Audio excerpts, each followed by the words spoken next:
What is good, YouTube? What is good? Welcome in to another show once again. LastWord Productions, man. Your host, Mars Wilson, as you all know, always get the last word. So we here yet again another night with my co-host here. Got Mike in the building. Mike, say what's up to the people, bro. What's going on, everybody? How y'all feeling? All right, got the same thing with Breeze. Breeze, how you feeling, bro? Grand Rising, everybody. Grand Rising. So, You ugly as hell.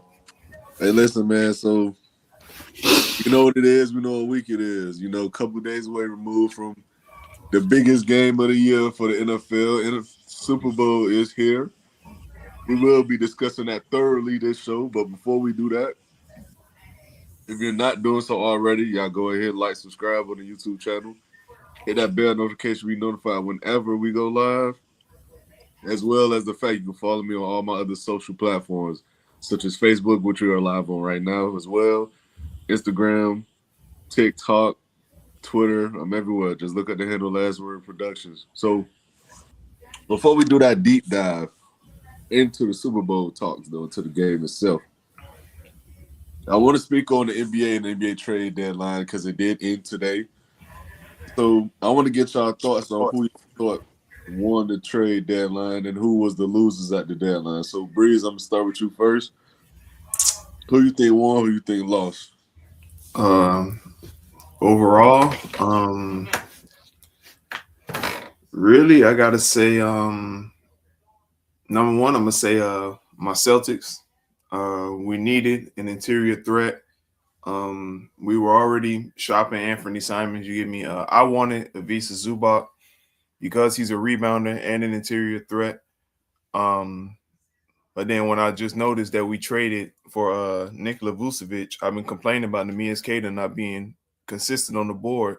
This dude grabs 19 rebounds last night, and we blow out the Rockets with no Jaylen Brown and no Peyton Pritchard. So, I was pretty happy about that because we need that low post scoring threat and somebody who can pass that ball because Jaylen Brown, Derek White, Peyton Pritchard, they all scoring from outside, either mid range or from the three.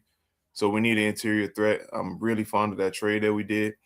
And the losers of the trade deadline, I'm gonna say the Warriors, man. I don't know what they're thinking, adding Kristaps Porzingis with Al Horford that they already have on the roster, both Celtic champions, by the way. Shout out to them boys. But I don't know what he thought about adding them to the roster. Kristaps Porzingis at this point, he's fragile, man. I know I joke about Anthony Richardson being fragile, but Porzingis is 1 minute it's an upper respiratory infection, 1 minute it's a knee, it's a foot, it's an ankle, it's a toe, and this is somebody who, at his best and healthy and playing, arguably he is elite. I remember he was the first guy he was the first unicorn guy other than Kevin Durant, but that Wembanyama hype that they given, Kristaps Porzingis was that guy. And the injuries just started piling up on him, and he wasn't the same. And right now, the Warriors were supposedly shopping Draymond Green. They didn't trade Draymond Green. Jimmy Butler went out. You had a player in Jonathan Kuminga that can do Jimmy Butler things. You trade him, and you trade Buddy Hield for Kristaps Porzingis, who's probably going to play out of the next 41 games, probably 21, 22 because of injuries. That I was just a trade for the Hawks. say it again. That was actually a good trade for the Yeah, Hawks. that was a great trade for them. Showed that they're really centered around Jalen Johnson. But I think the Warriors, honestly, I think in the offseason, it's time to start questioning: should we do Steph a service and send them somewhere Mm. and get back as much as we can? Because there's no future for Golden State right now. Steph Curry can go out there and average 45. It's not going to do anything with that roster. So I think the Celtics won the deadline because they got the guy that they were looking for, and the Warriors lost because not only did they lose Jimmy Butler, they lost the next thing that they had next to Jimmy Butler, and they bought an injured piece in. So I'm gonna Okay. go Warriors and Celtics. Okay. What you got, Mike? Winners, I say Cleveland, just for all the kind of the reasons Breeze gave last night as far as how Harden and Donovan could play off each other. With him being able to play McDonald, we can just go back to gunning, which is honestly beneficial for Cleveland right now, considering they got rid of like a DeAndre Hunter and stuff like that. So, and to help Jared Allen get back to form of being a live threat. So I would say they're the winners. They would be the winners to me. Uh, That's DG, nothing wrong with DG. All star caliber guard. It just wasn't going to work. 6'2" guard and a 6'3", 6'4" guard as a backcourt just wasn't going to work. So I like them as the winners. Losers, honestly, I got two losers for real. I got Memphis. 'Cause I don't know what the fuck they're doing. I don't even think they know what they're doing. You trade Jaren Jackson when all the last year and a half, all we've been hearing about is how they need to get rid of Ja, and you don't trade Ja. People calling you about him from all the reports that I read leading up to the pod tonight. Hella phone calls, serious offers were made. Y'all didn't entertain it, but then they turn around and make it seem like they're gonna try to make a move this offseason. Why not get it done now? Like his value's not gonna change. And you run the risk of him getting hurt again. So if he gets hurt again and you go into the yeah, offseason trying to trade him, now you've devalued him. And you could have maxed him out right now and got something for him. yeah, The other loser I got is the Bucks because I don't know what the fuck they doing either. Like Giannis don't want to be there. He made it clear. You're holding on to him for what? And now he got this calf. This is the fourth calf injury he done had in the last year and a half. So let's just say out of the four, one or two of those have been actual real calf injuries. We all know what the calf injuries lead to. So if it's not fake news, which I think it is, I think he just don't want to be bothered with their ass no more. If it is realistic, now he's also going to be traded as quote unquote damaged goods, even though he's still a top 5 player in the league. Because now I know this man at any point in time his Achilles could go or something could happen to him, and now I didn't get you all these assets, and now I don't even got the piece I traded you for. So it's like I think them two teams don't have any direction whatsoever. They just doing shit. Like it was a lot of trades that was like that today and yesterday. The Bulls too, just doing shit. Like it's so much of that going on. I don't know. All these second round picks they got moved. I ain't never seen so many second round picks traded in my yeah. life. That's, In my life. So mm, I think them teams for sure the losers for sure. okay. For me, man, the biggest winner for me, I got two winners. I think the Pacers won at the deadline, acquiring Ivan Zubac. You know, a guy who is one of the more underrated and underappreciated players in this league, as Breeze has alluded to. And he was a much needed position and player that they needed. They needed rebounding. They needed some kind of defensive anchor as a rim protector. And they also needed a consistent threat in the middle. And he becomes that instantly for them. And this is a move that pretty much sets in stone what this team can be the next 2 years, because he's under contract for the next 2 years. He is a relatively cheap deal. It's a team friendly deal. And he's going to play alongside Tyrese Halliburton, one of the better playmaking guards in the league. So his production should be the same, if not better, because he's going to come in and potentially be probably the second best scoring option. I mean, just from the play style and what the Pacers want to do as far as their, interior offensive play style go. And another winner for me is the Clippers, honestly. And the reason I got the Clippers because they finally realized it's time to just move off of what we've been trying to do the last 6-7 years. It's just not going to work. They're finally putting together some picks. They're finally shipping off guys who were not going to help contribute to a team winning something of significance within the next year or two. So they're actually doing something, in my personal opinion, that's better for them within the next 3 to 6 years. And for me, I just think you can't keep going down the same path thinking it's gonna work. And I'm glad to see they finally realized it. And for me, the biggest loser, I gotta say the Miami Heat, man. I mean, it's almost every season you see the Heat in reports and talks about them going after some superstar name. It was Kevin Durant at one point. It was Luca at one point. It was Ja at one point.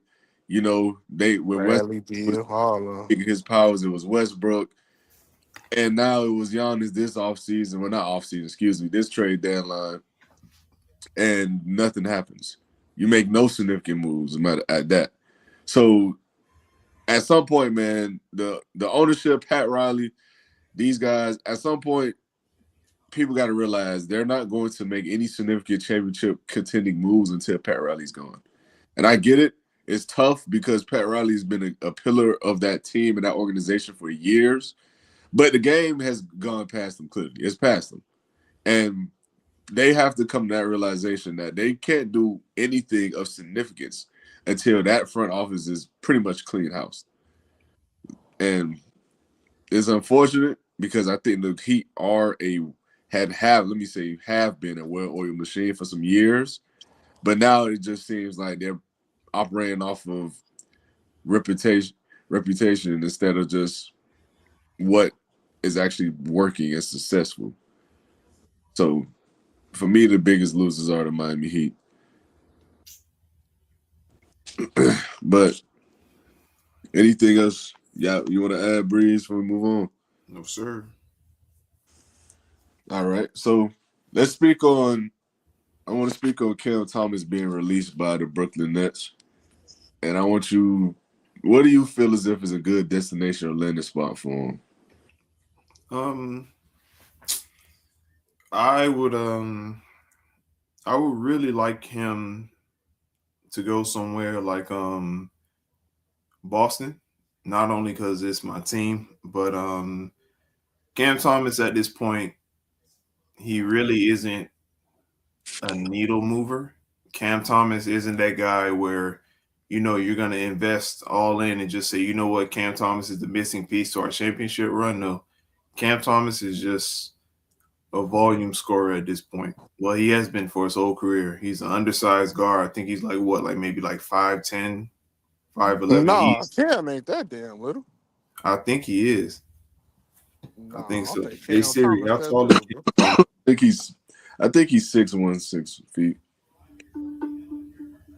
Let me see. Cameron Thomas is Oh, 6 snap. feet 3 inches. He's 6'3". Yeah, How that's what about I'm that? saying, bro. Damn. Y'all got that man like he Yeah, he AI height or some shit. I Cam mean, ain't bro, he no, looked like it out there, bro. The nah, man, that nigga Cam ain't no little Nah, nigga. he just slim, but he not short though. he looked tiny at the. Well, I take that back, guys. My bad. Well, he still is a very stature-wise. He's a very small guard. He's not defending anybody. He's Yeah, not that good. He's rarely a playmaker. He's a shot chucker out there. So I think if you're a team, you need a role for him like you would give a J.R. Smith or Jamal Crawford That's a or lot of teams that could use that though.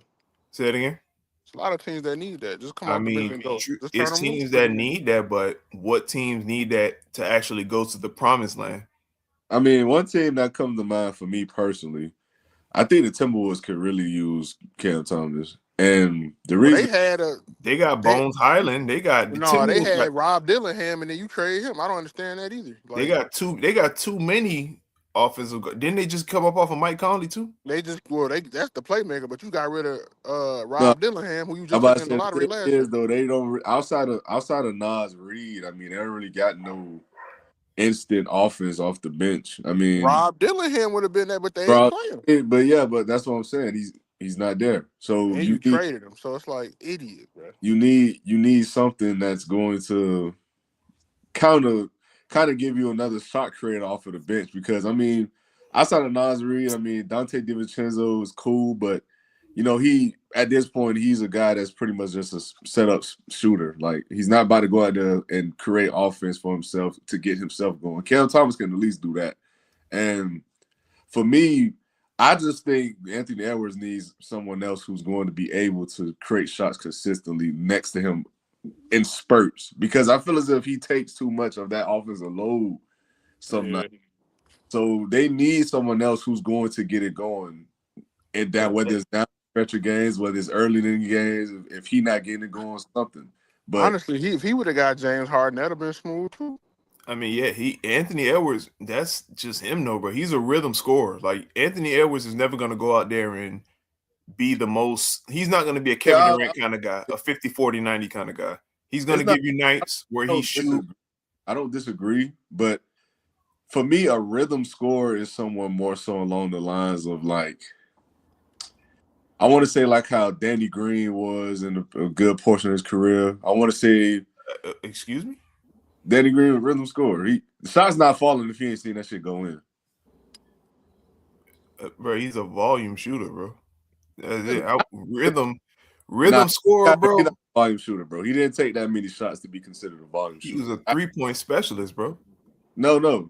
What I'm saying is when I think of a rhythm scorer, I think of someone who needs to see the ball go through the net in order to continuously put up buckets or to get buckets. Kawhi, I don't James think Harden. I don't James Harden, yes. But Kawhi, nah. I think Kawhi is more of a pick a spot and get there type of Yeah, player. he gonna get to the elbows That's off the mid who range and Kawhi, to me, shoot that straight line. Kawhi, that's what I see. Anthony Edwards, what I see with Ant, he plays freelance basketball. And I think that could be a double-edged sword for him because he's not a guy trying to get to a certain spot on the court to create a certain look. He's a guy that's going to play and take whatever he gets off the defense. Like for another example of to me, a spot guy is SGA. He a guy who picks the spots and he gets to the spots, regardless of what the defense presenting to him. And sometimes you need that. And I think Cam Thomas can come in and not be a spot picker, but he's someone that can help create offense that doesn't need to be generated from a playmaker. And they need that, in my personal opinion. They don't have that outside of Anthony, excuse me, Anthony Edwards and Nas Reed. Everyone else has to play off their energy or their flow. And you need more perimeter playmaking in terms of shot creation. You just need it. That's why they needed a facilitator, bro. That's why James No, but Harden that's what would I'm have been saying. great for them. I think Cam Thomas, bro, he does his play style in this A and age, bro. It's not winning basketball, bro. Dribble, step back, mid range, Yeah, but you 25 shots a also game. I look at him the But same way I look at he can some of still them give guys. 15, 18 points a game. They need that off the bench. They need But that. They you don't can have say they need that off the bench, bro. But that's he was doing that in Brooklyn because they were trying to lose. Brooklyn isn't trying to win anything. So that's what I'm saying. I put him in the same box I put them guys in last night when I was saying, is your player development department doing their job? And that's Because what Brooklyn's player development department is not I'm doing shit for But anybody. Cam Thomas has had his go around the league, bro. Yeah, but I mean, look where you end up. You end up in one of the worst teams in the league doing what? Trying to lose, like you said. So me playing like this ain't hurting. Because even if we win a game here and there, I'm going off of 50 balls. If we most of the time we gonna lose. So I'm getting my shit off in my head. I'm getting my shit off. I don't care. Like it ain't affecting me none. What So what it's like what Russ told T, that's the problem. You don't no, care. and I agree. I don't disagree, but I'm just saying like yo, that's where your player development staff got to come in. What are you forcing him to do? What are you making him work on? What's the Bro, plan here? There exactly. is just to none. be a microwave, bro. Like I said, bro, if he can do what Anthony Simon was doing in Boston, just go out there and just chuck up shots. But you got to be consistent, bro. You got to at least be 48, JR was that for 49%. sure. JR toward the back end at least got more consistent. Like he was streaky at first, he got more consistent with it down the stretch of his career for sure. I mean, that will happen when you got Braun to pass you the ball. I I think, but mean, the thing is though, I think it ties into him being in a better situation. Situations matter just as much as a player, man. Like, yeah. yeah, we're talking about Brooklyn, bro. I mean, we just When was seen the last time they the produced guys anything? go to Brooklyn and pretty much careers die out over there. So I And mean, they don't have no picks, remember, because they gave them all to Boston for that terrible ass reiterated over the hill big three. So them niggas ain't even been able to profit from being trash. They just trash. yeah. So it's like, Appreciate y'all, Brooklyn. man, it's like at the end of the day, man. I think Cam Thomas can come in at the bare minimum be a microwave kind of player. I think he could be that for his franchise, and I think the Timberwolves need that. Honestly, I think Houston really needs that. If I'm being honest, I mean, but at the end of the day, man, we're gonna see. He got bought out. He can go pretty much anywhere he wants to go as long as the team is interested. So we'll see. But for me, I think the best bet for him would be the Timberwolves. If he's trying to go play with a team where he could get looks, consistently have the ball in his hand, coming off a bench and playing kind of the alpha on their bench, he can be that for sure. So what you think, though, Mike? What you think would be a good fit for him? I think Timberwolves, like you said, I also think a team like that might just not be in it for sure, but to kind of give him some structure. I think maybe Indiana could help him with that. Rick Carlisle is a good coach. He's done a solid job of evolving with the times.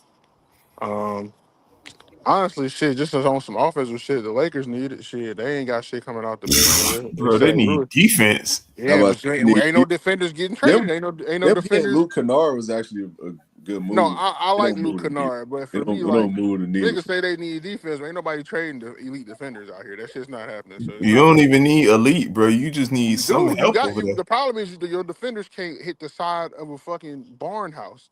Like you got niggas that can defend like a Vando. He can't shoot for shit ever. Okay, that's one. DeAndre But Ayton, that's one of your best. DeAndre Ayton, sorry as hell. cone. Luka Doncic, cone. Hey, LeBron James at he's this been a point in his cone, career, a but he's cone. been a cone. The whole point of getting Austin Ayton was Reeves, the whole cone. point of getting. No, Austin Reeves is not a cone. He Bro, Austin gives Reeves is effort. a cone, bro. He Austin's not a cone. gives effort, but he's He not a definitely gives effort. He's not an gives elite or effort, but like he's a not. Austin great Reeves defender, is but a he definitely cone, gives bro. effort. No, He's Okay, he he may gives he may consistent not effort. be He's he's the what only Steph nigga Curry on was. that team He's what outside Steph of Rudy and Vando that give consistent effort he and may Wilson. not be a truck stop cone, but he's a He's traffic not a cone. cone, bro. But he's He's a not a cone. cone. He's not a The cone. only person that you got in that starting lineup that actually has defensive effort is Marcus Smart, bro. That's it. And Marcus Smart at this point in his career is just that, just a But that's scrap. what I'm saying. So it wasn't nobody to go get that was gonna play defense at this deadline. Like they weren't You, no teams coming off defenders. bro, you could have went and got Kaminga. Kaminga is a very good 3 and D They player. Warriors could went have trading that nigga, made and more. then the They could salaries have got made a more match too. You can't holiday. afford that. He's a very good damn 3 and D Yeah, but you defender, can't bro. afford it though. You For who, gotta Drew? think they gave a nigga $100 million. The Lakers can't afford that shit. They gave him a 2-year deal, bro. I think it was like 25, something like that. Was it a 25 purse extension? Yeah, Who? Kaminga, yeah, it was, bro. It was a little cheap deal, like a year, nigga. It was like a, And they did him so dirty. I ain't gonna lie, bro. We gotta investigate Steve Kerr when this shit all said bro. and done. He does that, bro. Hey, We that's, gotta Him. invest. I've We been gotta investigate that nigga when this shit I've said been and telling done, people bro. Steve Kerr is the most overrated coach in NBA history. That Like shit, that shit sad, people bro. people believe Steve Kerr They was purposely because he brought him. dropped a So great he franchise. could have went to the Kings, bro. They offered him. They gave him an offer sheet. You purposely brought him back to continue to fuck with his career. Like I just think that's the most ridiculous. That's coaching malpractice, bro. That shit Bro, is let me sick as give hell. y'all an example. Y'all remember He, the that's 7 not seconds or less Suns? that's not the first time. Yeah, that dumb shit. Yeah. Steve Kerr, the one that said, you know what? Fuck it. Let's get Sean Marion out here and let's bring in Ancient Shaq to try and run a 7 second or less offense, running up and down the floor with Shaq weighing 380 pounds. And it didn't work. Meanwhile, Sean Marion went on to win the ring. He Yeah. fucked the whole team up. Gang. He came into a ready-made situation and took over and did what he's supposed to do. Congratulations. We get it.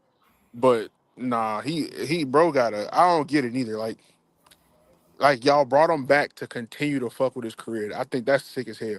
He done wasted. Jonathan Kuminga was a lottery pick. He done wasted the first 4, 5, 6 years of his career at this point doing nothing. Not because of him. It's not even his fault. It's Yeah, I mean crazy. it's a it's unfortunate for sure. Mike You need to took punch other the niggas. nigga again. You had no problem playing Moses Moody if he ass. You had no problem playing Jordan Poole's terrible ass. But you tell him you couldn't find minutes for Kuminga. Like get the fuck out of here, Steve. Nah, bro. I'm telling you, Mike need to punch that nigga again. Right in the forehead, bro. Crazy. But let's let's move off into Super Bowl talks, man. We know what we here for. We're gonna talk about the big game, you know. First things first, I want to speak on the matchups and the edges y'all believe each team will have before we give predictions. So we're starting with the coaches. You got to start with the coaches. To me, coaches is going to be the difference in this game. Well, usually, I should say they are the differences in the game because we see bad decisions always pretty much make up who wins or loses the Super Bowl. So with that being said, we have a rematch between the Seahawks and the Patriots. This time around, we got Mike Vrabel and we have Mike McDonald for the Seahawks. Who y'all believe had the edge at coaching? I'm gonna start with you, Mike. Who you think got it? I'm gonna give it to Verbal just because he's been in these playoff runs before. Like he had Tennessee in prime position to beat Pat at one point in time. They just couldn't get shit from the quarterback play. I think his experience in these games, also having played in a lot of these games himself as a player, also gives him an edge because he's seen this from every angle. He's seen it from their angle. He's also seen it now as a coach in his own right, doing things the way that he does it, and then still having Josh McDaniels, who was around when he played some, and now that he's coaching, having him there. So I think it gives him the edge overall. Okay, what you got, Breeze? I'm gonna go. I'm gonna go Mike Vrabel. Just for the simple fact that right now he's winning very complicated football games with Drake May playing some terrible football. And even with Drake May playing terrible football, he's not putting him in spots where he has to have his confidence unraveled. Like we've seen Drake May fumble and throw picks and everything, but Vrabel is still scheming up and setting up offenses and plays and structure to where Drake May can, just remain calm. I know we talk about Sam Darnold sees ghosts from time to time, but right now that defense is carrying the shit out of him. He had a damn good game against the Rams, but that defense is carrying the shit out of him because we seen that game where he threw 98 yards or something like that. What, against the Niners? Yeah, Yeah. he threw 98, almost 100 yards, and they It won. was he threw 120 something. But yeah. My bad, I cut that shit off after my bad, Mike. But we seen him. Nah, it was bad. We seen him have those games, and the defense bailed him out. He didn't have to do too much. Now, I'm pretty sure they're going to play on every weakness that Sam Darnold has. They're going to disguise. They're going to blitz. They're going to put pressure on them. And once again, in big moments, we've seen Sam Darnold choke. We've seen him fold, but this is the biggest moment. He's never been in this moment before. If this was his second or third time in the Super Bowl, then I can say, okay, I'm confident in Sam Darnold. But I've seen him choke in regular season games. He got over it. I've seen him choke in the playoffs. He got over the hump. Now this is a new monster. I think Mike Vrabel just, being a guy that worked under Bill Belichick, worked with Tom Brady, had to learn how to actually dissect quarterbacks and work with a staff on how to build the prototype quarterback to win in the NFL. I think he's going to do a very good job to attack the weakness of Sam Darnold. So I'm going to say Mike Vrabel for those reasons. Okay. So for me personally, I'm going to go with Vrabel, but I'm going with Vrabel because I think the coaching staff for the Patriots are also better. I think Josh McDaniels has proven he's one of the better, if not one of the best OCs we've ever seen. And on top of the fact, he's like how Michael just alluded to it, Vrabel. McDaniels has been in these situations multiple times. He's an NFL champion, OC coordinator, you feel me, for multiple teams with multiple seasons with the Patriots. So this is a guy who's been here before. He knows what it takes. He knows the calls to make in critical moments. So you don't have the what else surrounded around the staff. So I'm gonna go with Vrabel because of that, and because I just think, McDonald is a great coach. I think he's proven to be one of the better young defensive minds in the game today. But we have to see how he comes out here and he calls this game because, yes, you have one of the better defenses in the league, but this is also a defense that has shown vulnerability in certain aspects of the game, such as tight ends being able to get off over them, whether it's the quarterback running and extending plays and first downs. So they have some questions to answer. And, those are two areas I think the Patriots can really capitalize on because Drake May he's utilized for all the bad he's done this playoff run. He has utilized his legs a lot to extend drives. And Hunter Henry, I know he had less than 13 yards the last two games, but a lot of that to me is because the quarterback play just wasn't good. I think Hunter Henry is going to play a pretty big role in what they need to do in order to win.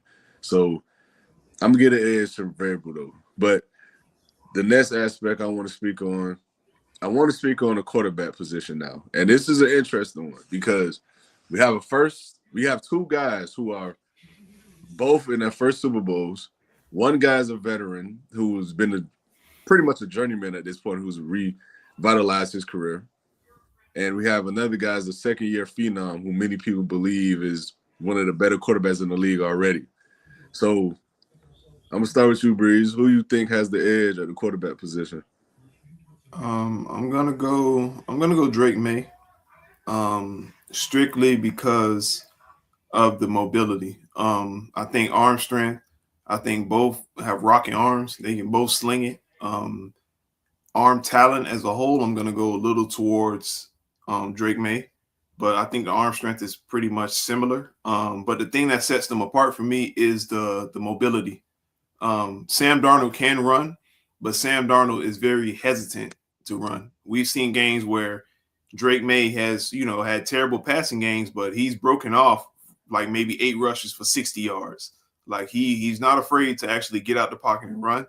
A lot of time when the pocket collapses on Sam will either just take the sack or run backwards trying to extend the play and make a bad play. So I'm gonna go with Drake May. And also the staff around him, they've done a better job of developing the raw talent that he had coming out of UNC versus this, this first year for Sam Darnold. He's been through a gauntlet of OCs and coaches and everything. So I think this being his first year in that Seattle system, I wouldn't chalk up much of his development to them specifically. I wouldn't necessarily chalk it up to the Vikings that much either. I would just say him being in many different situations, he learned a lot through experience. But I think the Patriots having that system that believed in Drake May and building off his strong suits and his raw talent, I think they did a better job in their system with their guy versus what Seattle. I think Seattle just got a finished product at this point. They didn't get a piece that they had to develop. So I'm going to go Drake May because the mobility sets him apart for me, honestly. Throwing power and all that, I say it's the same. Arm talent, I go a little more towards Drake May. But yeah, I'm going to go with Drake May. All right, Mike. What you got? I'm going with Sam. Strictly based off what we've seen these playoffs alone. We just got to talking about how Drake May has been pretty much ass in all 3 playoff games. So, granted, Sam Darnold didn't have to do a lot the first 2 games. It wasn't because he was making mistakes. It's because they were dominating in other ways. Like, they didn't play the round one. Second round, they played us, whooped our ass. He didn't have to do much. Like, we fell apart. So he didn't have to do much. And then against the Rams, he was going throw for throw with Matt Stafford. Like, it wasn't like he was backing the fuck down. He was going throw for throw. And he came out on top of that in that matchup. He made the throws on that last drive, especially when they got the ball like 4 minutes up, I think, to ice that game and close them out for sure. So I'm gonna say Sam. Okay. For me, personally speaking, I think Sam Darnold owes a lot of credit to Kevin O'Connell, but hey, that's me. But I think Sam Darnold has the edge because a lot for what Breeze said, man. I mean, he's seeing a lot of things. He knows a lot of things at this point. I believe this is year 8, 7, year 8. 8. Yeah. He's a guy who pretty much has seen pretty much every defensive coverage that you could throw at him, and he knows. I think he knows in the back of his mind, like when you play with a chip, it's a different kind of mentality for you because he's a guy who was pretty much written off by the league. He's a guy who's pretty much written off by fans, and I think it may work against him as well, but he's a guy that's trying to prove that he belongs here in these moments for these games. I think he still believes he's still trying to prove that because let's not forget the Vikings moved off of him. They could have re-signed him despite the fact that they, had JJ McCarthy on the roster. I mean, Sam Darnold won you 14 games, but it didn't matter for them. They wanted to see what they had in McCarthy. They wanted to develop him instead of giving an extension to Sam Darnold. So I think that's something he took. I wouldn't say personal, but it is something he took to granted for into consideration because this is a guy who's played well that in that system and they gave up on him essentially for someone else. I think he's here to prove something. I think he will try to prove something. And as far as Drake May go, I think Drake May is a better overall talent, but I think it's close between him and Sam Darnold. But I just have to see it from Drake May, man. I haven't seen it all playoffs. Outside of the second half against the Chargers, where he played a lot better than what he has shown throughout these playoffs, he hasn't really done anything to convince me that he's going to come in this game against another top-level defense and play just that much better. I just don't see it. I mean, yeah, the weather shouldn't be a problem this time around. So hopefully you see a little bit better play from him. But I just don't see him going out there throwing for 275 plus, 2+ touchdowns and balling out. I mean, I think he'll play a decent game, but I don't think he'll play lights out or better than Sam Darnold. So I'm going to go with Sam Darnold for that. Hey, but shout out to the Patriots on this run, though, man. They ran a damn gauntlet, bro.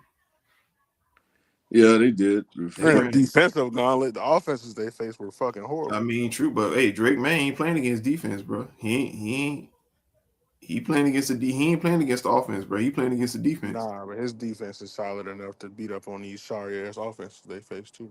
I mean, true, bro. But we talking about the Texans was, bro. They was historic talk when it comes to the Texans, bro. Yeah, the Chargers, I didn't believe in the Chargers like that anyway, so I'm not even gonna. I mean, you lose 2 tackles and 3 linemen and shit. No, I'm talking about their defense. I think their defense was overhyped. Honestly, it was solid, but it wasn't.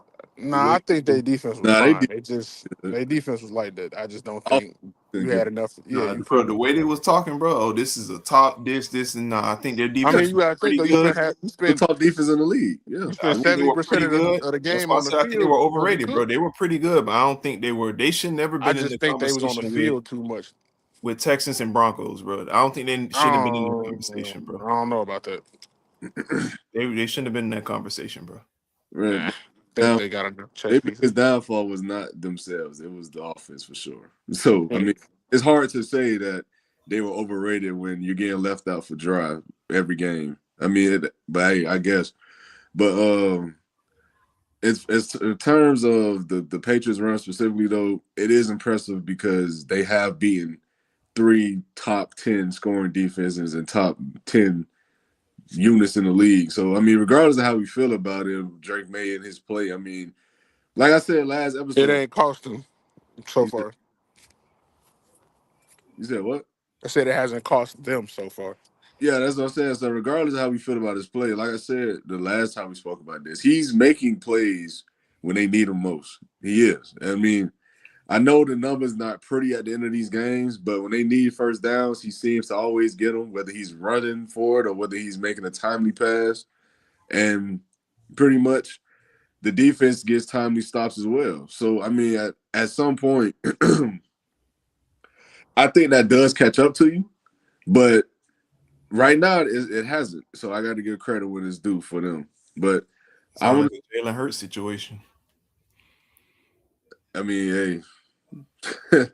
But hey, so I want to speak on the offensive weaponry now in terms of running backs, receivers. So we got, as we all know, we got Kenneth Walker, we got Charbonnet, we got JSN, who just came off one of the better seasons we ever seen from a receiver. Rashid Shaheed. You know, they got some guys over there, pretty good tight ends. And you got the Patriots on the long side with Austin Hooper, Hunter Henry, and these guys. Stephon Diggs is showing that he still got something left in the tank. Ramondre Stevenson picked it up, you know, to end the season. He's played pretty solid in the playoffs. So he's been all right. But Trayvon Henderson really hasn't shown anything. So in He terms of almost had 1,000 rushing yards. you said I'm talking about in the playoffs. Oh, yeah. So let me start with you, Mike. What you think, man? Who you think has the edge when it comes to the skilled offensive positions? It's definitely Seattle, just because you got. I don't know if Charbonnet healthy. Is he back out of concussion protocol or no? I don't know, but you still got JSN, Cooper Cup. You got 3 tight ends that make contributions. You got, the bookend tackles that's decent. So I think definitely them for sure. Like Cooper Cup's been in the Super Bowl, won Super Bowl MVP already, so he knows what this game is like and what has to be done to win it. You got JSN, like you said, a historic offensive receiver season. So I think he been going crazy in the playoffs. So I would definitely say Seattle for sure. I don't think it's that close to be honest. And this is as a I'm a Stephon Diggs fan. He's been my favorite receiver for a long time, but Diggs alone ain't gonna get it done. So yeah. Okay. What you got, Bruce? Yeah, man, it's definitely Seattle. Hey, Mike, I thought Charbonnet had like a partially torn ACL or something. He's not gonna play in the Super Bowl. I He's thought it was done. a concussion. Nah, it was a partially torn ACL. He done. Oh shit! Well then, yeah. Um, yeah, just for the reasons that Mike stated, I think their offense is just like the better, more flowing unit, and it's more talented. I think their depth also is a little more deeper than the Patriots. Mm. Um, and like Mike said, I don't think that Stephon Diggs by itself is going to be enough to overcome, not only the defense of the Seahawks, but as well as the offensive output that they have. They do have an offensive player of the year candidate in JSN. I do think he'll be contained this game, not because, he won't be able to, go out there and put up like 200 yards and 15 receptions, nothing like that. But I just think Mike Vrabel is smart enough to, actually say, you know what, Cooper Cup, you're gonna have to beat me. Rashid Shaheed, you're gonna have to beat me. He's not gonna let JSN go out there. I think he's gonna, one-on-one with Gonzo and even bracket him from time to time. But I think with the depth that they have with Cooper Kupp, with Shaheed, they got the edge over the Patriots as an offensive unit. Okay. I for sure think it's the Seahawks, and even with Charbonnet being hurt, I mean, I think the Seahawks got that pretty comfortably because at the end of the day, you have a receiver in JSN who's proven to be one of the better receivers in this league, if not this past season was the best receiver in the league. You have a guy in Rashid Shaheed who can take the top off a defense any given play. To me, you always have to game plan and prepare for that. So to have that kind of edge with the guys alongside the tight ends they have to help take the middle of the field and move the chains and occupy space like that, to me, that does a lot for your quarterback and his confidence in play. So I'm gonna get an edge to the Seahawks for sure. And I just think Kenneth Walker, I think Kenneth Walker can still play. I know he doesn't get the opportunities because Charbonnet does take a lot of carries from him. But to me, this is a guy that can actually, when given opportunity, can make things happen. So I'm gonna go with Seahawks in terms of the edge on the offensive prowess and talent. But I want to move off into the offensive line and that side for both sides, and who y'all think has the edge there. I mean, the Patriots line has struggled, but they have invested a lot of money and a lot of draft picks in that line. So what y'all got? I'm definitely thinking the Seahawks line. The Patriots line, it's a solid unit, but they have been very inconsistent. Will Campbell being a rookie, he's had his ups and downs, which honestly I can't blame him because he is going against a lot of damn good edge rushers. Tough, man, when you're going against the best. Yeah, he's going against some damn good edge all rushers. pros lining up against you. It's tough. Which I can't blame him. Like it's even if it wasn't just him going against these studs at the defensive tackle, defensive line position. He's a rookie. There's going to be ups and downs. There's going to be growing pains. But I think the Seahawks have a more solidified unit. I think they're a little better run blocking than the Patriots, even though numbers might show somewhat similarities in production. I think based off the eye test, the Seahawks have the better run blocking offensive line. Pass protection, I'm gonna edge a little towards the Seahawks, just because in these playoffs, the pass protection has been a little in, but also it's because they're playing elite defenses, so you can take it with a grain of salt. But overall, I'm gonna go with the Seahawks. Okay, what you got, Mike? It's easily the Seahawks. The Patriots' offensive line been getting their ass kicked all playoffs so far, which is lending itself to why Drake ain't been able to play as good. So it's definitely the Seahawks. Like you said, Will Campbell is top 5 pick, but going through growing pains, and I don't see it getting that much easier this game. I mean, the Seahawks' edges aren't like the greatest edges, but that interior is tough with Williams and Murphy. So they're going to have their hands full for sure. So I'll say Seattle. Yeah, I mean that's for sure true with the interior. That I mean, Leonard Williams, man. I mean, it's like he's getting better with age. I don't know what it is, but and He I'm got the fuck out of New York. That's what it is. Both teams. oh yeah, for sure. That's we Yeah, all Lawrence, man. know what New York is. It's like I said this before, man. It's certain franchises that are just meant to be bad. They're just meant to be bad. But let me say this about the offensive line matches. I think this is a closer matchup than the numbers will indicate because, like I said, the Patriots have been given the short end of the stick, man, when it comes to these units, man. I mean, you got Danielle Hunter, Will Anderson, you feel me, coming to town. It's going to be a long day for any tackle duo. It's going to be a long afternoon. So it doesn't, I understand it's not an excuse. You still have to perform, but it's like, man, it's tough. It's tough, especially when you're out there on the island getting no help. It's tough. And then you turn around, you got the Broncos, who was the number 1 sack defense in the league. So it's like, again, it's tough. I don't think you're coming into this game against Nick Bonito and those guys. I don't think you got Will Anderson lining up against you. You got DeMarcus Lawrence and you got some other solid players. That's what you got. So I expect Will Campbell to be better. I don't think he's going to look like an all-pro out there, but I think he will be better. But for me, I think the Seahawks get the edge slightly because I do agree with Breeze. I think they are the better run blocking offensive line. I think they get out in the space a little better.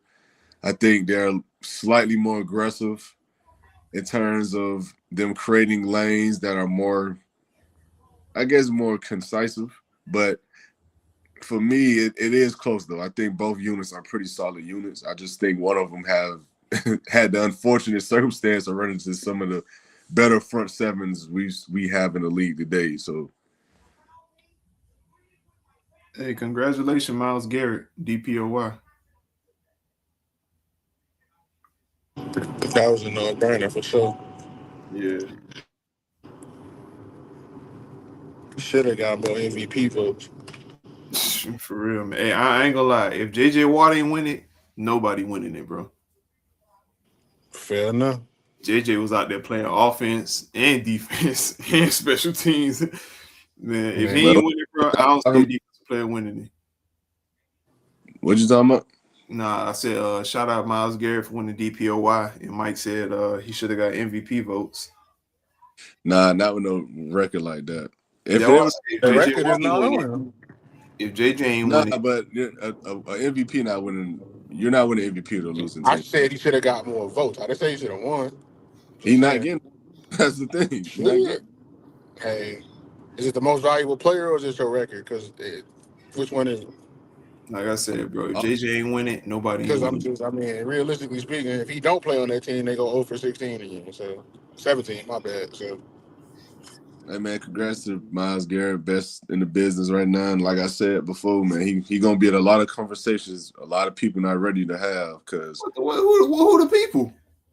some people, man, you know how old heads is. Some old Well, I'm heads. about to say, man, they better get their drunk ass on. niggas gonna bring up Mean Joe Green or some shit. Yeah, I'm about You to know say, what I'm saying? old heads don't be wanting to move off them goalposts for certain players, man. Niggas gonna go back all the way to 1870. Y'all don't know about Elvis You don't know Schwarzenegger. about Satchel Harrison, boy. That was a bad motherfucker, boy. He had Well, 100 sacks hey, before they started keeping track of sacks, bro.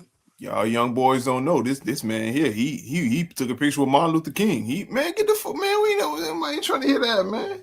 We didn't have that's gloves how they back in the be. day. We used to That's how just they be tape our sliding fingers, too, bro. for real, bro. I Hey, swear to God. we used to just tape our fingers. We didn't have all these gloves and all this soft Tell shit. you, bro. Concussion. Man, I done got 35 concussion. I went out there and put up 700 yards. I own a car That ain't a dealership flex. right now, god damn it. I'm fine.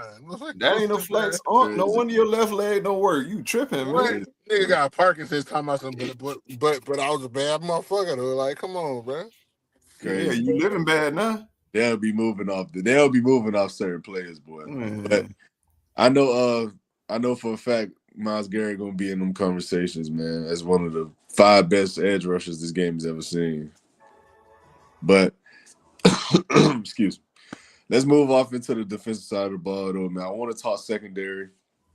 Both these teams got good secondaries. You know, Breeze brought it up early with Gonzo. Gonzo, in my opinion, is one of the 5 best corners in the league. You can make an argument that he really top 3. But excuse me. But then you have the Seahawks turn around. You got Spoon. You got Wolin. They got my boy, the rookie. What's his name? Emilio. How you say his name? Emilio. Emilio. Yeah, man, playing good ball. You He know, not playing, I don't think though. he not playing. They said he might not play. I think he got an ankle injury in practice or That's something. a huge loss if he don't play. But Yeah, to me, yeah, for sure. they got a good secondary. They got a good safety player. You know, so who y'all giving that edge to, man? I'm gonna go New England for real. Yeah, I'm gonna rock with the Patriots, man. I'm really gonna rock with the Patriots. I don't really think it's much of a debate on why, but I just think as a cohesive unit, they really got it going, bro. And Seattle, I think Seattle's front 7 plays a huge factor into why their DBs look really that good. I don't think if they didn't have that dominant of a front 7, the DBs would look as good as they did. But we've seen Gonzo even before the Patriots loaded up. He was out there clamping. He was looking good, even with a shitty unit. I'm gonna go with the Patriots, but because the Seahawks have that monster front 7, I'm gonna go with the Patriots slightly, just because I can't count out the production of the front seven, that makes it a little easier on the back end. So I'm gonna slightly go with the Patriots, bro. Yeah, the Seahawks front seven hasn't, well, the front four, because they're not that big of a blitzing team, but they haven't really gotten to the quarterback that much these playoffs. So whatever, you take that with a grain of salt. But what you got, Mike? Oh, he gone. So for me, I'm gonna go to the Seahawks, man. I think just as a collective unit, I think they have a little bit more. I think they have a little bit more versatility. I think but that's if the dude Emmanuel, if he plays. If he doesn't play, I got the Patriots. But I'm gonna say them under the assumption that I believe. But if he's not playing, I'll say the Pats. But the Seahawks got versatility in their secondary, man. They got a lot of guys that can come down in the box, tackle well. They got guys who can play on the outside, inside, no spoon.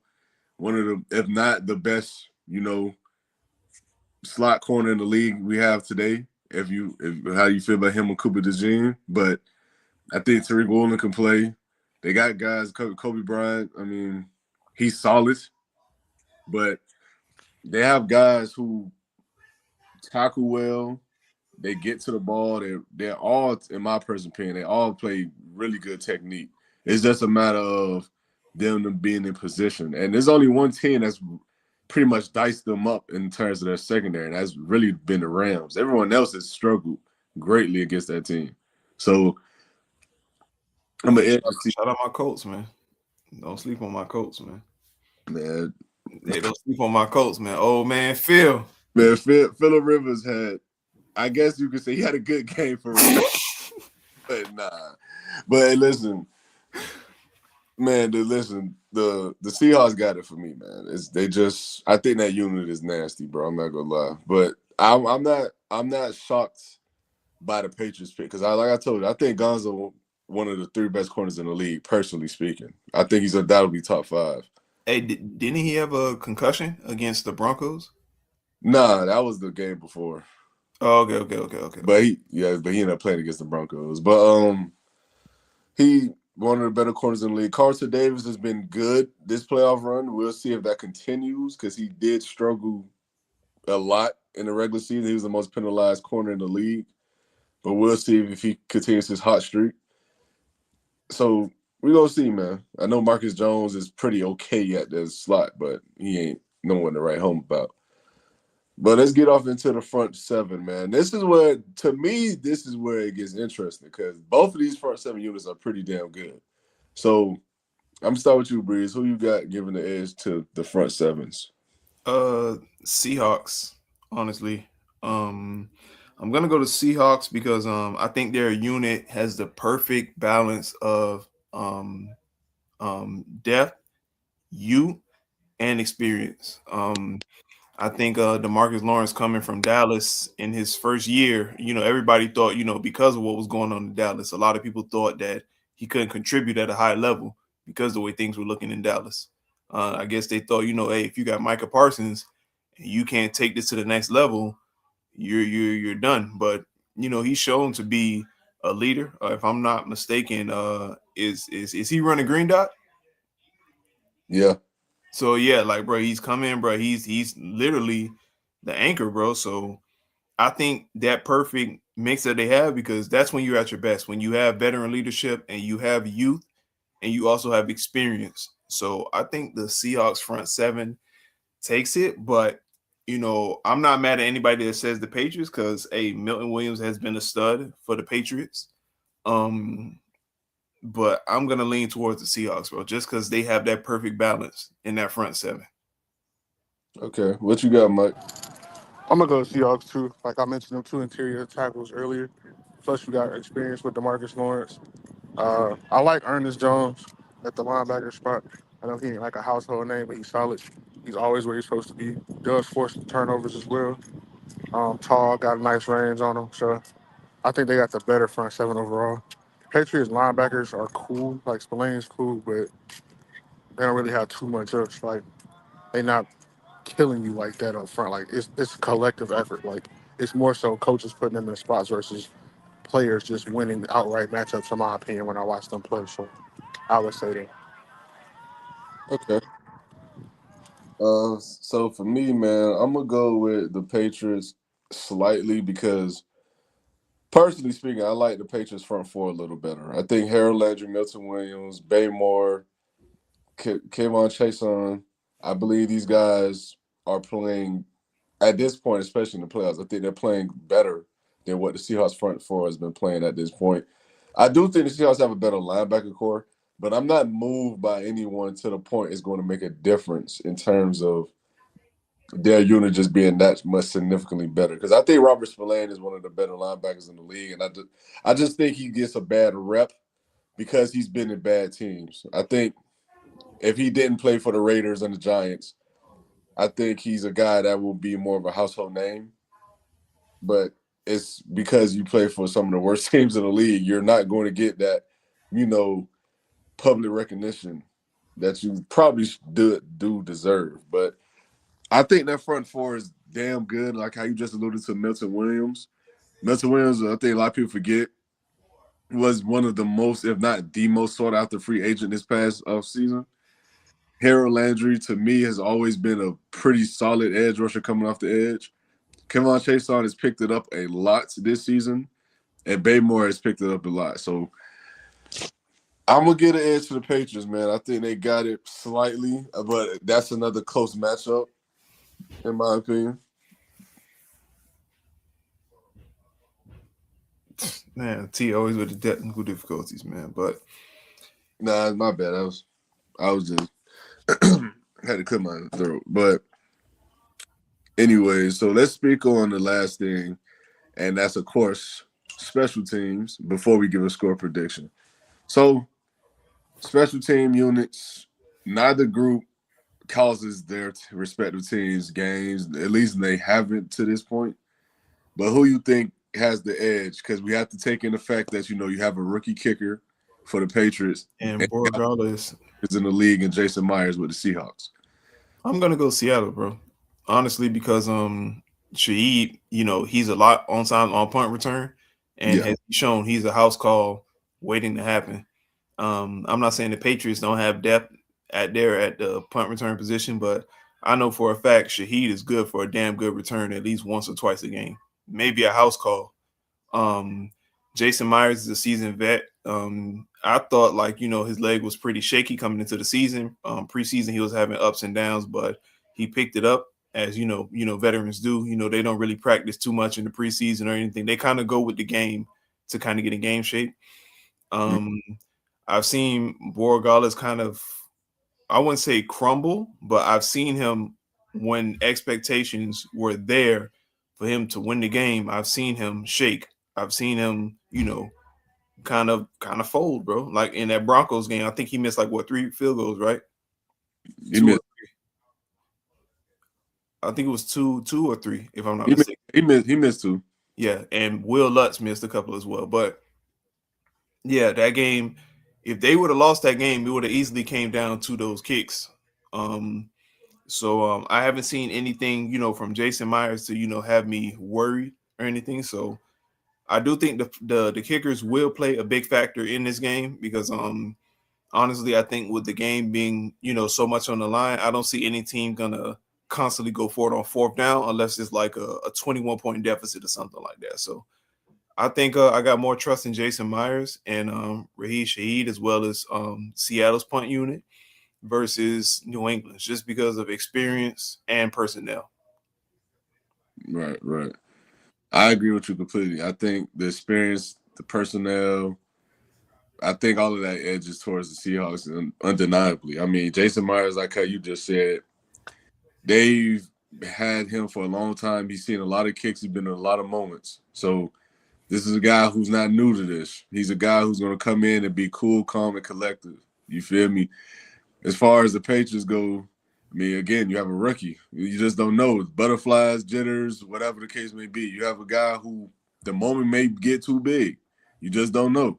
Mm-hmm. So with that being the case, I think the return game is going to be somewhat relative because I think Trayvon Henderson could give you that home run threat as well in the punt return and kick return game, as he has shown throughout this season when he does get those opportunities. But the difference comes down to these kickers, man. I just think the Seahawks just have a clear edge at kicker with Jason Myers. If it comes down to the game need to be forced in overtime or won by a field goal, you're trusting Jason Myers well before Voorhees. But with all that being said, man, it's time, Breeze. We got to give a score prediction. We got to give the reasons why you make that prediction. So, Okay. with everything we said to this point, I'm going to ask you, my boy, who do you think will be this year's Super Bowl champion? I'm gonna go. I'm going. I'm going Patriots. Mm. And honestly, I'm thinking low scoring game. I think it's going to be a defensive masterclass, honestly. I'm thinking 13-10 Patriots. Mm. I don't think it's going to be a Rams Seahawks situation or a shootout or anything like that. I think we're going to see some good, very good defensive football. I think we're going to see a lot of exotic coverages. We're going to see a bunch of stunts, a bunch of corner blitzes. I think we're going to see some linebacker blitzes. I think we're going to see some DNs dropping coverage just to shake things up on both sides. I think, maybe a special teams touchdown or unforced error on defense touchdown would occur. And I think it's going to be like a 13-10 game. It's going to come down to a field goal. I'm not expecting fireworks or anything like that, honestly. Last time I expected fireworks was when the Rams played the Patriots in the Super Bowl, and we saw how that turned out, bro. So I'm gonna go 13-10 New England. I think maybe a moment gets big and Sam Darnold has like a costly fumble or a costly pick, and the Patriots take a knee and ice it with a field goal, bro. Okay. I think for me, man, I'm going Seahawks. I think the Seahawks are just clearly the better team. I mean, I'm not saying that in terms of the Patriots don't have talent. I just think the Seahawks are so much undeniably better in certain aspects of the game. I think the offensive weaponry is just better. I think the offensive line is at this point just better. They've performed better, even though I do think the Patriots just have had the unfortunate circumstance of running into some of the better units in the league. But I think the Seahawks line is better. I think Sam Darnold at this point is just as good, if not playing better than what Drake May is right now. Oh, for And sure. sometimes you got to ride the hot hand. And I think the hot hand with Sam Darnold is way more trustworthy than what Drake May is. Because if this would have been a veteran quarterback coming in for the Patriots, I would understand the pick. But I just don't know what Drake May is going to give me, man. I mean, he's been stellar all season, and he gets to the playoffs. He's just not been good. Outside of one half of football, he hasn't been good. So you're going up against, yet again, another top unit in this league. It's going to be a long night, I think. And I think this game could end up being a 20-10, 20-13 kind of score. I don't think it's going to be a blowout, but I do think the Seahawks control this game pretty much for the entirety of the game. And I think they do end up winning. And I think Sam Darnold and Mike McDonald get their first championship. But Fair enough. So if they do win a Super Bowl, where you putting Sam Darnold as far as top 5 quarterbacks in the league? Because top that 5, conversation gonna come up. but he not gonna be top 5. Thank you, bro. I appreciate it so much, bro. Because the first thing, as soon as a nigga win, No, listen. It's just recency and winner bias, man. We know how that goes. They did it with Jalen Hurts. Everyone thought Jalen Hurts was top 5. Now, I never thought it. I still don't. I always told people I don't think Jalen Hurts is better than Dak, and a lot of people thought I was crazy. Now look, we're in the same conversations. Like he's still not that much better than Dak. They're the same tier quarterback. don't forget people did it with Jaden Daniels, that rookie Cinderella run. Yeah, did CJ Stroud too. I mean, that's what people do. They're the recency bias, man. I mean, listen, I like CJ Stroud. I'm a CJ Stroud guy, but people was telling me CJ Stroud was a top 5 quarterback after that rookie season. I'm like, how the hell are we doing that already? Maybe a top 5 rookie quarterback, but I don't know about no top 5, man. If Sam Darnold wins this, I will say this though. I will say this: if Sam Darnold wins this ring, to me, it proves yet again, even if he doesn't win the ring, because I told y'all this before. I personally believe there's a real quarterback development problem in the NFL. I think that's a real problem. I think people are too impatient with quarterbacks. Don't get me wrong. Some of these guys can't play. There's no denying that. Some of these guys can't play, and they're not the players we thought they would be. But I do believe a lot of quarterbacks are giving up on just as much as they are bad. And Sam Darnold, if he goes out and win this ring, it is going to make the Jets and the Vikings look horrendously bad because the Vikings gave up a quarterback who a year removed from you is in the Super Bowl and wins it, on top of the Jets making Sam Darnold look like an absolute disaster at the quarterback position after you invested so much in him. So if those things happen, it would show, in my opinion, that there is a legitimate quarterback development issue in the league. I truly believe there is one.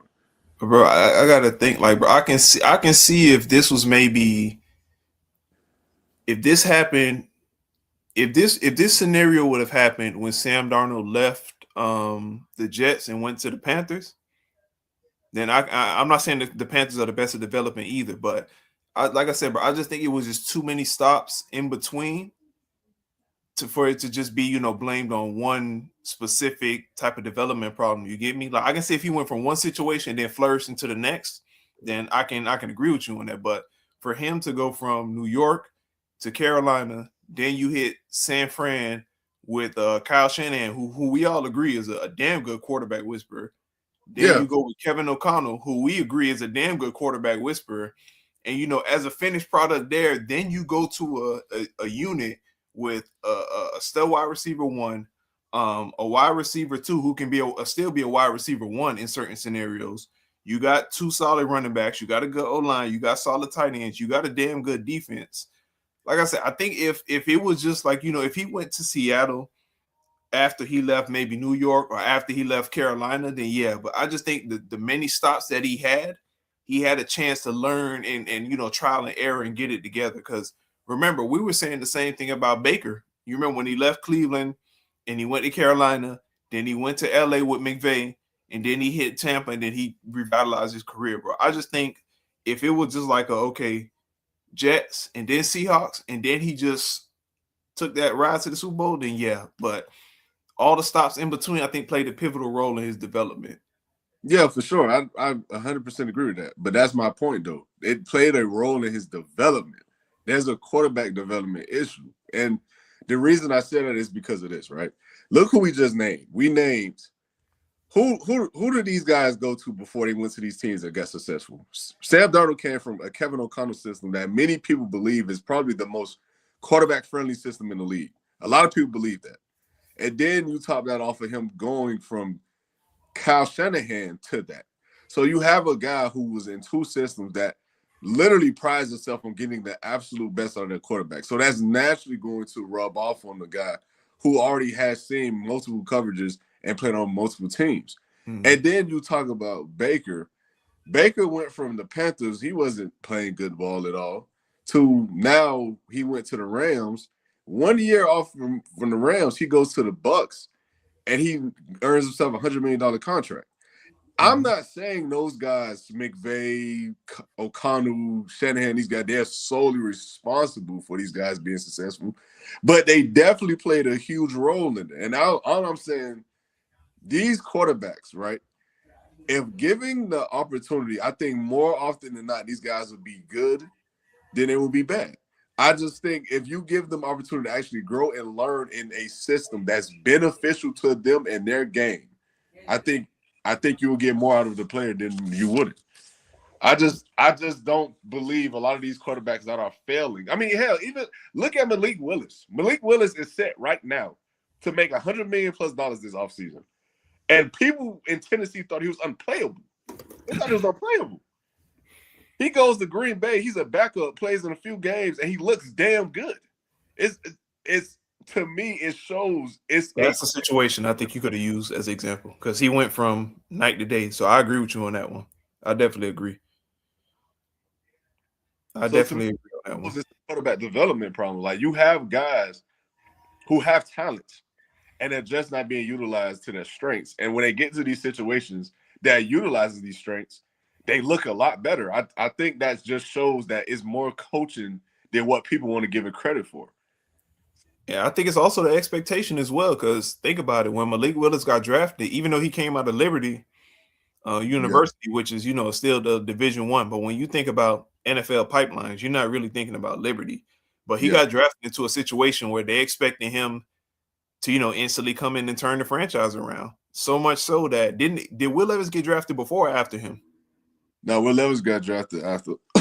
Yeah, then they went and got Will Levis, which I'm not a Will Levis guy, but Will Levis, for what it's worth, he has the arm strength, he has the athleticism.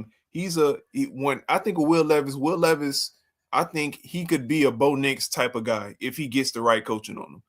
I just think all his attributes, everything is there, but I do think he's in his own head a lot. You can see sometimes the decision making isn't clear. Like a lot of things, like the game needs to be slowed down for him. So I do think he needs like a Sean Payton type coach, a good type of coach. But you can see there in Tennessee, the expectation was just too much for him coming out. And even some of the greatest quarterbacks of all time, expectations would have been too much for them as rookies. Like, remember, Aaron Rodgers sat for 3 years.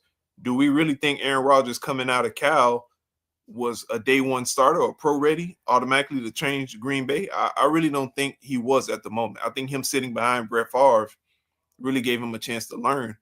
When Malik Willis went to Green Bay with Matt LaFleur and you're sitting behind Jordan Love and you can learn and you can see Jordan Love sat for 3 years and it turned him into a very damn good quarterback because Jordan Love was a raw prospect. He had a strong arm. He fits the mold, but he needed to learn. And I think Malik Willis going to sit behind Jordan Love with a mind like Matt LaFleur, it benefited him a lot. So did the Titans do him a service?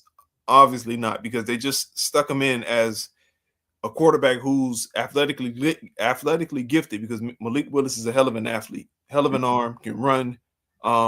Decision making needs to be better from time to time. He does have I wouldn't say he has a poor man Lamar Jackson type of processing. Like Lamar can process really good. Malik Willis is like maybe 2 tiers under that, which you can fix that.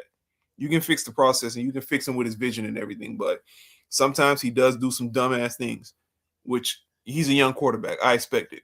But I agree with you, bro. All in all, I agree with you, man.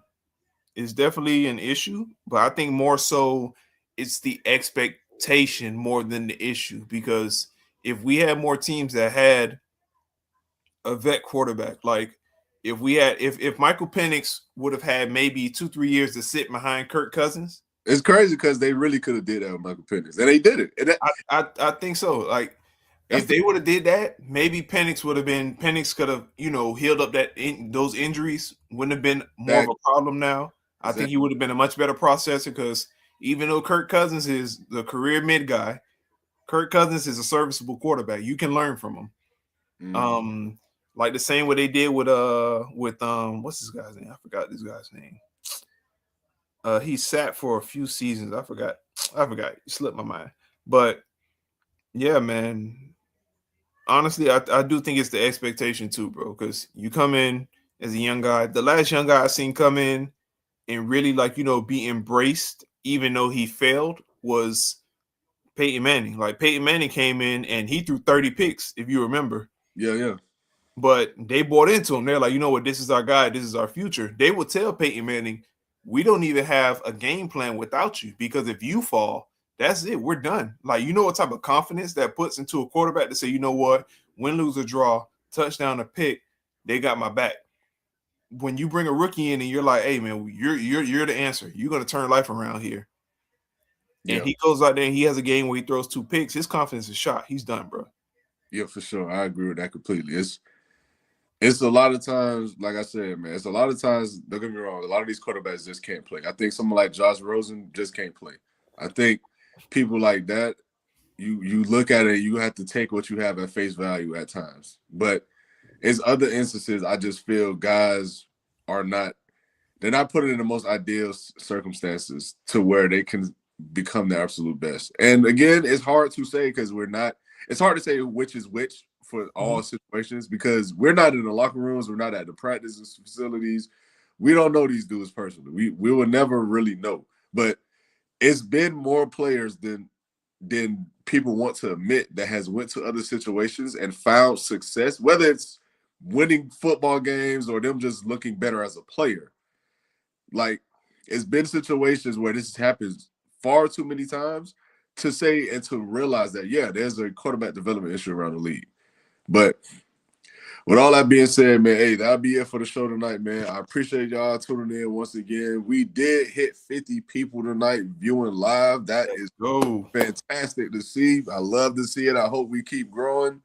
I hope y'all keep tuning in. If y'all love what y'all saw tonight, man, y'all be sure to hit the like, subscribe button on the channel. Hit that bell notification whenever we go live. Remember, I am on multiple platforms, man. LastWord Productions, whether it's TikTok, Facebook, YouTube, Twitter, Instagram, I'm there. And if you're not aware already, we are doing a giveaway for my apparel, and we're giving away a signed basketball. So if you're looking into that or you're interested in that in any way, shape, or form, go ahead, subscribe to the channel, get in that raffle, and you DM me and let me know when you did it. But with all that being said, Breeze, you got anything else you want to add? Hey, we appreciate y'all, man. Keep on tuning in. We're going to keep bringing that fire for y'all. Last Word Productions. Super Bowl this Sunday. Y'all enjoy. Y'all be safe, man. I'm out. For sure. Appreciate you, boy. All right, bro.